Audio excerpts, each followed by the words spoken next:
Chers amis, bonjour. Merci d'être là avec nous. Merci d'accueillir chez vous ce petit temps de culte et de méditation préparé par l'Église protestante française de Londres. Merci de choisir de vivre ce moment avec nous. Nous espérons en tout cas que là où il vous rejoint, il vous fasse le plus grand bien et qu'il vous bénisse pour vous là où vous êtes et ceux qui sont autour de vous en même temps. Quoi qu'il en soit, qui que nous soyons seuls, en couple, en famille, nous sachons que l'Esprit du Dieu vivant est avec nous dans cet instant, là où nous sommes. Alors aujourd'hui, nous sommes dans un monde plein d'incertitudes. Nous avançons pas à pas dans un avenir où on ne voit pas grand-chose, dans notre nouveau futur, on va dire, avec toutes nos questions encore sans réponse, avec des petits ou des grands flous quant à ce que seront nos prochaines semaines et nos prochains mois. Toutes ces questions liées à notre époque si particulière et à ce monde qui est en reconstruction, on pourrait dire. Et tout ça, ça peut aussi bien tirer vers l'avant le curieux, qui a envie d'en savoir plus et qui est curieux du monde, que retenir peut-être un peu plus en arrière celui qui appréhende plutôt ce temps d'adaptation et de reconstruction.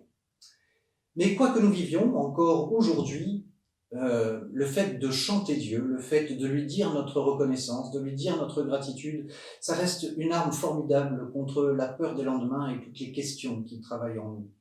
En commençant le culte par la louange, eh bien, nous confessons que la vie est toujours précédée par la bénédiction de Dieu et que le premier pas, les premiers mots de la foi sont des mots de reconnaissance. Et c'est pourquoi maintenant, dans ces quelques très beaux versets du roi David, dans le psaume 139, nous allons dire à Dieu notre louange.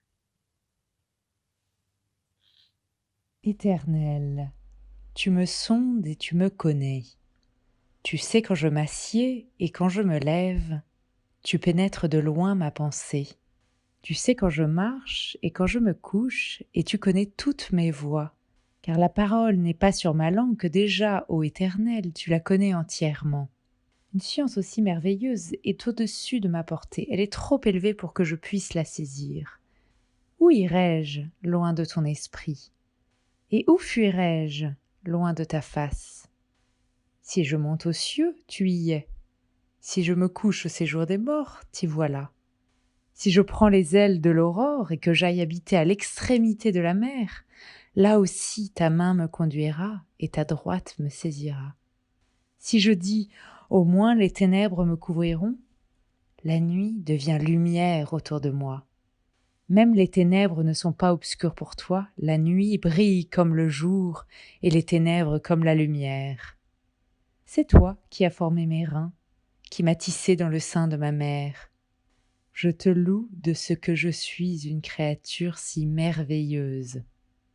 Tes œuvres sont admirables et mon âme le reconnaît bien.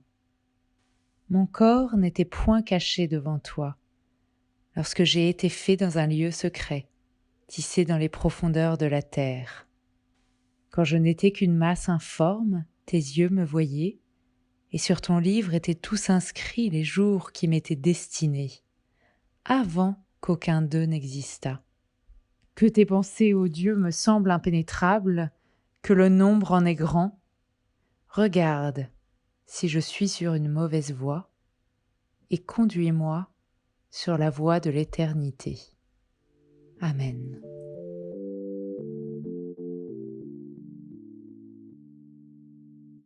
Oh, que ces choses belles de te louer, Seigneur, de chanter ta splendeur au milieu des fidèles. Quand le jour vient de naître, d'annoncer ta bonté et ta fidélité quand la nuit va paraître. Tes œuvres surprenantes ont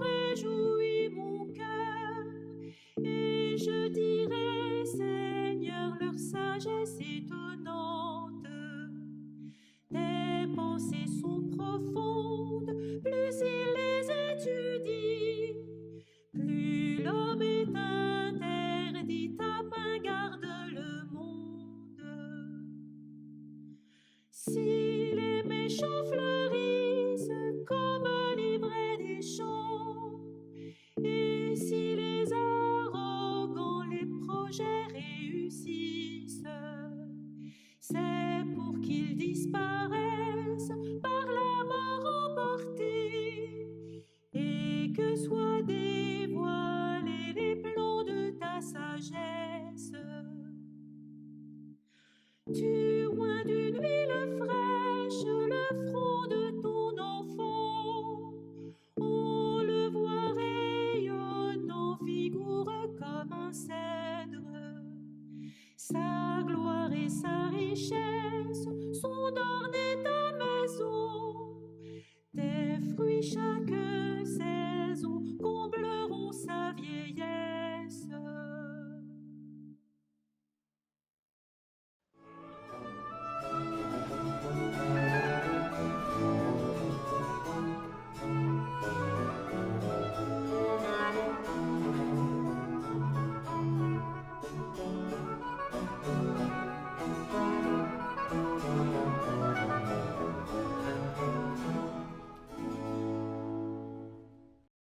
Nous lisons d'abord dans le livre du prophète Ésaïe, au chapitre 50, les versets 4 et 5. Le Seigneur, l'Éternel, m'a donné une langue exercée, pour que je sache soutenir par la parole celui qui est abattu. Chaque matin il éveille mon oreille, pour que j'écoute comme écoutent des disciples. Le Seigneur, l'Éternel, m'a ouvert l'oreille, et je n'ai point résisté, je ne me suis point retiré en arrière. Puis, dans l'Évangile selon Matthieu, chapitre 11, verset 28. En ce temps-là, Jésus prit la parole et dit : « Venez à moi, vous tous qui êtes fatigués et chargés, et moi je vous donnerai le repos. Prenez sur vous mon joug et recevez mes instructions, car je suis doux et humble de cœur, et vous trouverez le repos pour votre âme. Oui, mon joug est facile à porter, et mon fardeau léger. »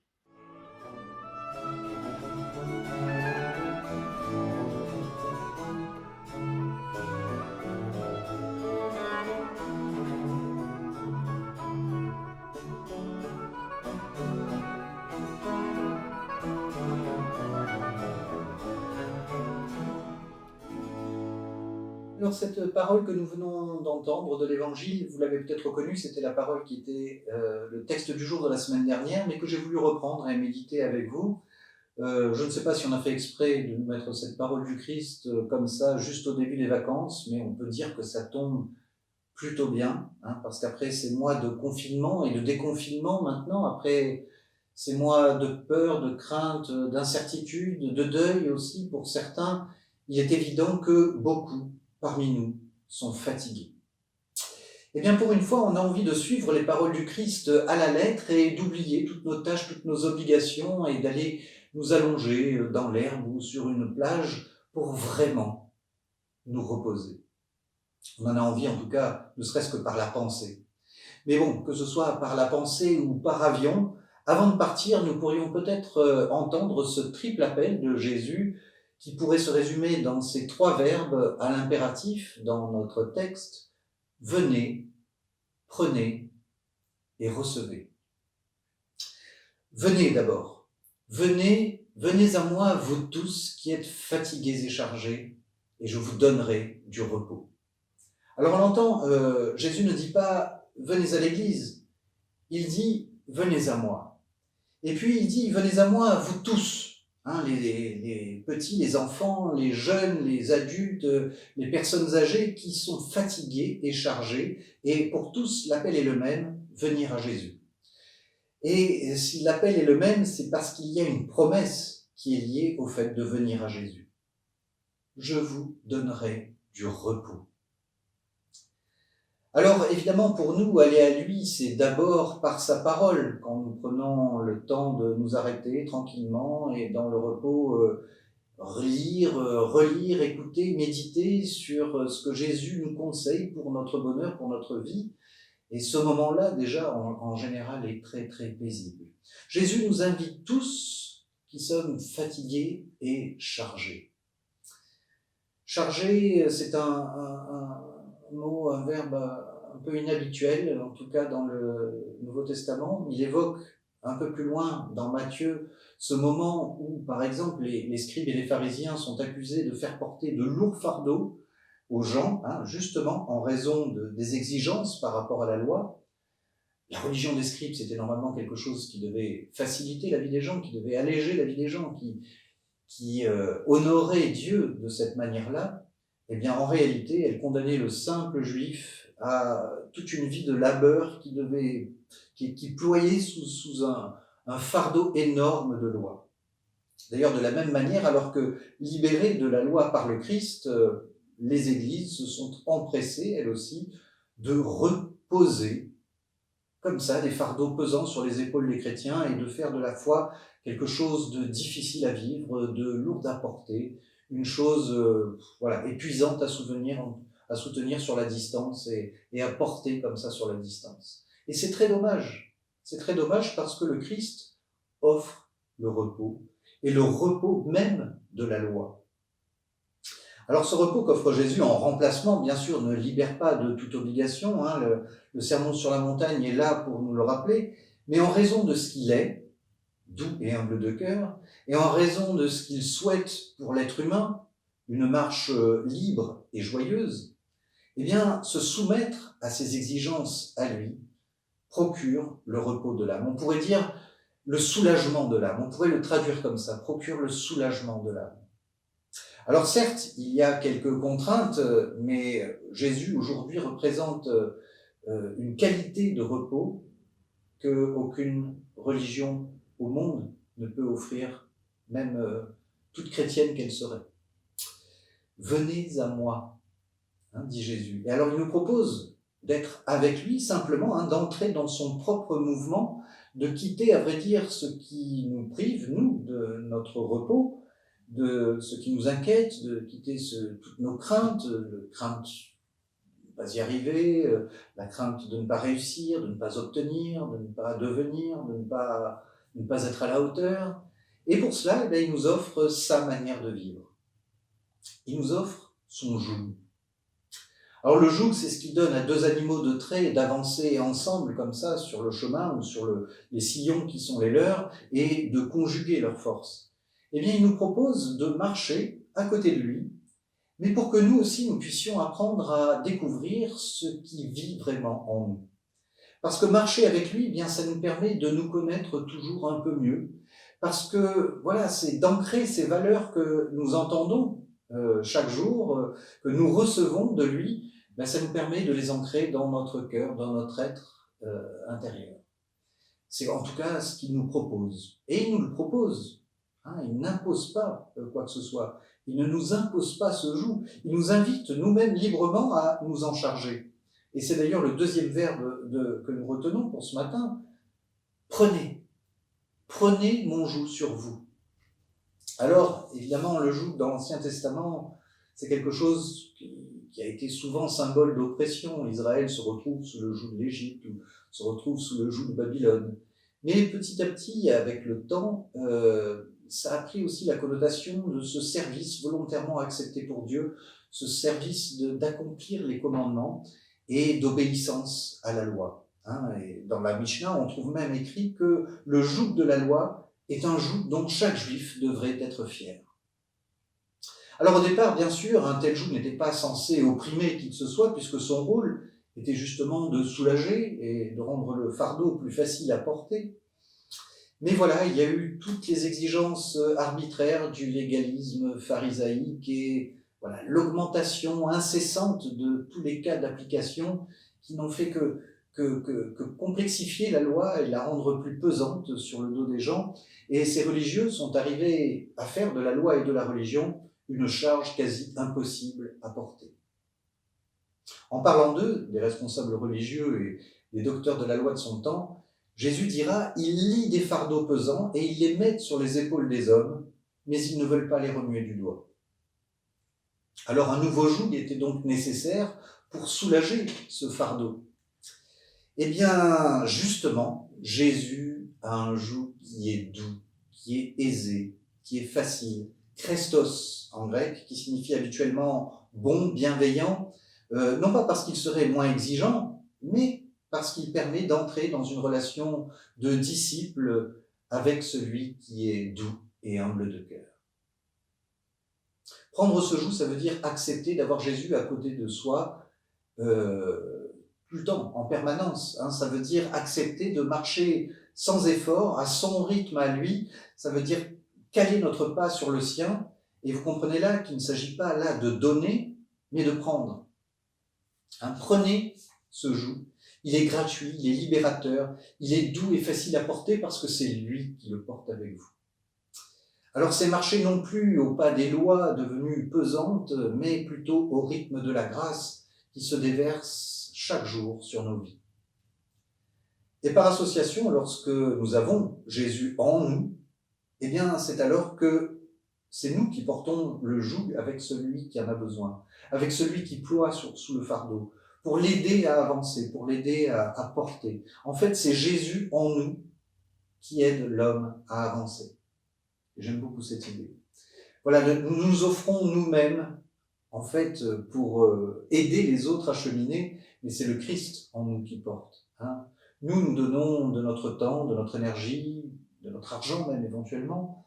Et ce que j'aime, moi, dans ce passage, c'est qu'on n'abdique rien de notre intelligence, de l'intellect, on ne renie rien de la sagesse, mais on ne laisse juste en arrière de soi que l'idée qu'on a peut-être raison d'être ce qu'on est et que ceux à qui l'on donne nous doivent quelque chose. Non, on donne parce qu'on a choisi de donner, et le devenir de ce don, d'ailleurs, ne nous concerne pas et ne nous regarde plus. Une fois que c'est donné, c'est à l'autre. Et il ne s'agit pas d'attendre quelque chose en retour, sinon on fait peser justement un fardeau sur le dos de l'autre. Jésus, lui, ne prête pas, il donne, que ce soit du pain, des guérisons, des enseignements, il donne. Et c'est justement pourquoi, d'ailleurs, son joug est doux et bienfaisant et son fardeau est léger. Troisième verbe à l'impératif dans notre texte et qui nous interpelle ici, qui nous prépare même du même coup à aller un peu plus vers les autres, c'est recevez. Recevez mes instructions. Alors voilà un appel clair du Maître à tous ceux qui l'entourent, un appel clair à devenir ses disciples.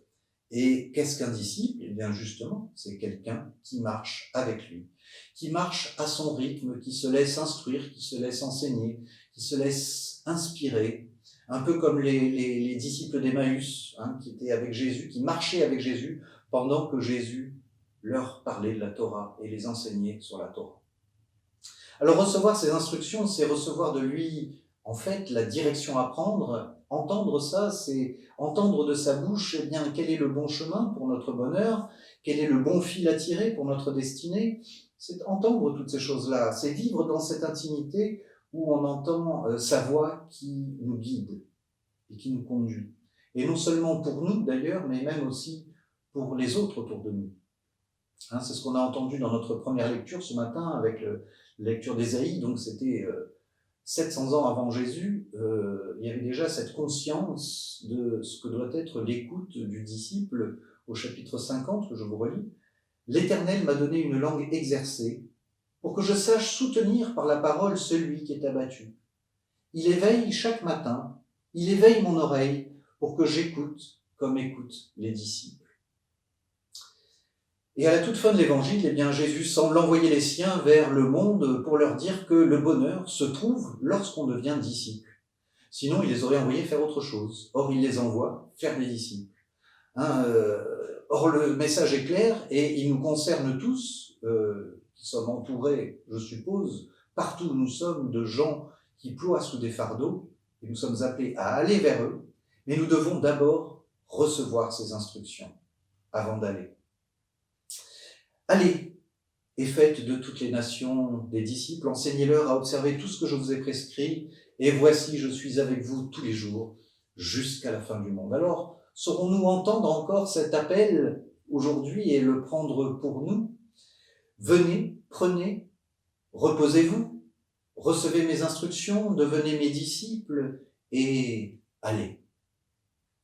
Allez vers les autres pour annoncer ce que j'ai fait pour vous, et allez leur annoncer ce que je veux faire aussi pour eux. Allez leur dire que le bonheur est possible et une vie spirituelle qui guide et qui construit l'être intérieur est offerte à celui qui s'ouvre et qui la reçoit.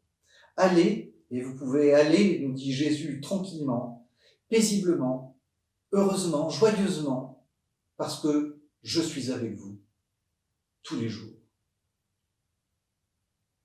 Amen.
maintenant un instant pour dire à Dieu notre prière d'intercession, notre prière pour ceux qui nous entourent et prière pour nous-mêmes aussi. Prions. Pour ceux qui cherchent Dieu à tâtons, qu'ils le trouvent. Pour ceux qui croient posséder Dieu, qu'ils le cherchent. Pour tous ceux qui ont peur de l'avenir, qu'ils aient confiance. Pour ceux qui ont échoué, qu'ils aient de nouvelles chances. Pour ceux qui doutent, qu'ils ne désespèrent pas. Pour ceux qui s'égarent, qu'ils trouvent leur chemin. Pour ceux qui sont seuls, qu'ils trouvent l'amitié. Pour ceux qui ont faim de tout, qu'ils soient rassasiés. Pour ceux qui sont rassasiés, qu'ils apprennent la faim. Pour ceux qui réussissent, qu'ils soient sans orgueil. Pour les puissants, qu'ils soient vulnérables. Pour toutes celles et tous ceux qui vivent dans ce monde, entre l'espoir et la peur. Pour nous-mêmes, prions Dieu. Délivre-nous de la peur, ainsi que des fausses sécurités, et donne-nous tout ce qui est bon pour nous. C'est ensemble et d'un même esprit que nous t'en prions. Amen.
Voilà, notre temps de méditation se termine maintenant. Merci d'avoir partagé ce moment avec nous. Nous vous souhaitons un très bon dimanche, une bonne semaine, de très bonnes vacances pour ceux qui ont la chance d'en avoir.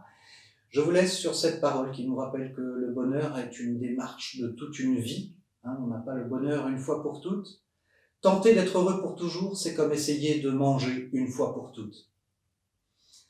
Que le Dieu de toute promesse soit avec vous, qu'il fasse lever en nous la plus belle des moissons, et qu'il nous transforme en semeurs de son royaume.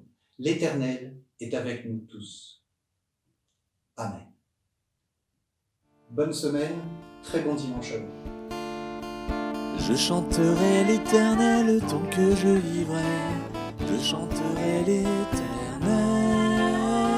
Je célébrerai mon Dieu tant que j'existerai. Je célébrerai mon Dieu. Je chanterai l'Éternel tant que je vivrai. Je chanterai l'Éternel. Je célébrerai mon Dieu tant que j'existerai. Je célébrerai mon Dieu. Que mes paroles lui soient agréables.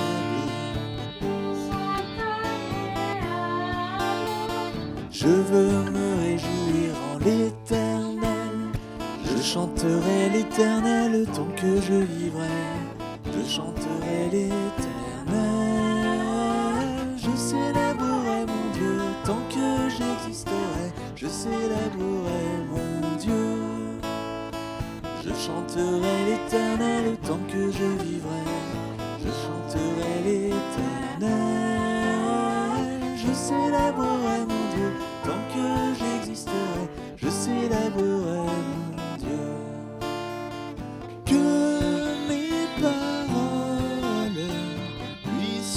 agréable.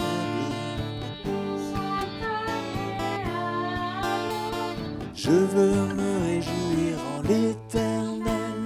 Je chanterai l'Éternel tant que je vivrai. Je chanterai l'Éternel.